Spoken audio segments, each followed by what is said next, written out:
Hi guys, welcome back to my channel. So, quick figure haul lang regarding ng, ito ang tagal ko nang hinahanto. Furyu noodle stopper na syempre kaiju number 8 and then WCF na Minato. Fun fact lang sa Naruto, isa sa favorite ko si Minato, lalo na sa Ninja Storm 4 na laro. Best pick ko talaga si Minato.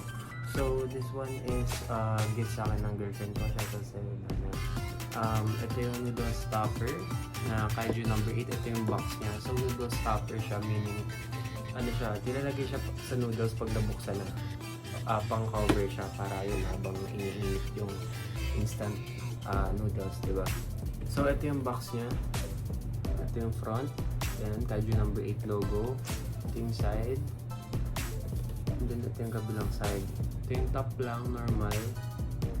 Ayan, noodle stopper by Furyu. And then, ito na yung figure itself. So, sobrang lupit niya since nakikita dito si Kafka and kaiju number 8 form niya. So, itong kaliwang side, left side is si Kafka. Ayun pa yung earpiece, sobrang ganda ng details. And then, ito, yung right is si kaiju number 8 na. So, may bigat din pala to guys. Siyempre, pang ano siya sa noodles eh. And then, sobrang sharp nito. As in, nakakasulit siya. Pag nilagyan mo ng force, yung spine ni kaiju number 8. Also, yung mga nails niya sa feet and then sa hand, matulis din. So, sobrang sturdy niya. Ang ganda ng details. Sobrang crisp. O, kitang-kita yung mga yung muscles. And then, yung may mga, yun, yung mga lines dito. Talagang kopyang-kopya sa anime. Ayan siya. So, pag nakatayo siya ganito. Ang cool niya. 2CF, simple box lang na WCF. So, itong top 99 na to, Naruto 99 is si Minato, Kakashi, yung airpot ni Kakashi ata to, and then, Obito, at saka si Madara. So, yun. Ito, assemble ko na siya. Simpleng-simple lang.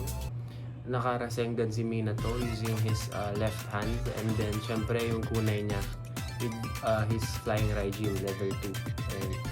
And then, syempre yung iconic na suot niya ng Hokage. Yung cloak niya. And yung may flames dyan. And then yun, sobrang solid lang, simple lang. Yan. Ito yung dalawa kong nabili. Try ako ng Gashapon sa SM North. Ito, yung pinili ko is Dandanan. Ito siya, green. For 2 tokens ata ito, 195 pesos. So, ayan lang siya yung loob. Ito yung sa season 1, yung mga alien. Sadly, di ko trip talaga itong character na ito. Ewan ko anong gagawin ko siya. So, cute keychain lang sana. Gusto ko sana si ano eh. Si ano. Thank you for watching. Quick haul lang.